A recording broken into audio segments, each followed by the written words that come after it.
नमस्कार. श्री स्वामी समर्थ. नवरात्रामध्ये आपण देवीची सेवा काही ना काही प्रकारे करतच असतो आणि आपल्याला तर माहिती आहे की ह्या नवरात्रामध्ये आपण प्रत्येकजण कुंकुमार्चन करत असतो.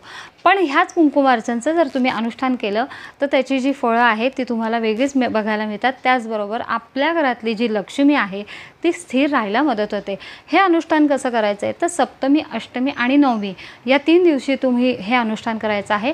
सप्तमीला तुम्हाला संकल्प सोडायचा आहे. हे अनुष्ठान करताना संकल्प सोडताना तुम्ही वेळ कुठली घेणार आहात की सकाळी साधारण तुम्ही 8 पर्यंत हे करू शकता किंवा जर संध्याकाळी तुम्हाला करायचं असेल तर संध्याकाळी साधारण 5 ते 7:30 ह्या वेळेपर्यंत तुम्ही करू शकता.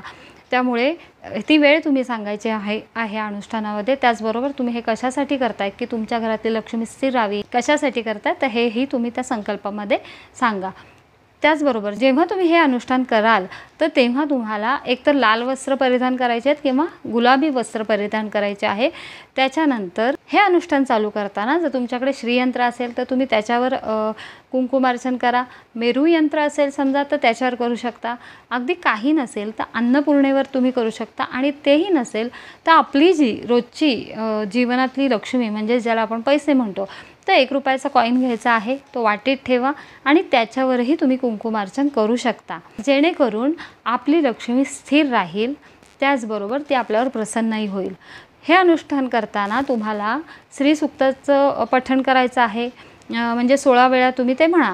त्याच्यानंतर समजा श्री सूक्त येत नसेल तर आपल्या लक्ष्मीचा गायत्री मंत्र माहिती आहे की महालक्ष्मीच्या विद्महे विष्णू पत्नीच्या धीमहि तन्नो लक्ष्मी प्रचोदयात, हे म्हणून तुम्ही कुंकुमार्चन करू शकता किंवा ओम श्रीम श्रीये नमः हे म्हणूनही तुम्ही कुंकुमार्चन करू शकता. जेव्हा तुम्ही श्री सूक्ताचं करणार आहात तेव्हा तुम्हाला 16 वेळाचे आवर्तनं तुम्हाला घ्यावे लागणार आहेत.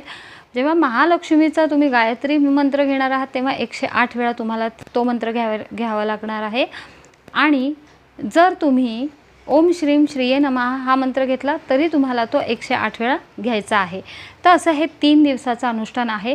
हे झाल्यानंतर जे वाटी किंवा जे काही तुम्ही श्रीयंत्र वगैरे घेणार आहात तर ते तिथंच ठेवायचं आहे. 3 दिवस हे हलवू नका आणि त्याच्यानंतर रोज तुम्ही तिला खडी साखरेचा नैवेद्य मात्र जरूर दाखवा. तर असं हे खूप छोटंसं पण खूप प्रभावी अनुष्ठान आहे. हे नक्की करा आणि बघा तुम्हाला त्याचा काय अनुभव येतोय. चला तर मग परत भेटू. तोपर्यंत धन्यवाद. स्वामी ओम.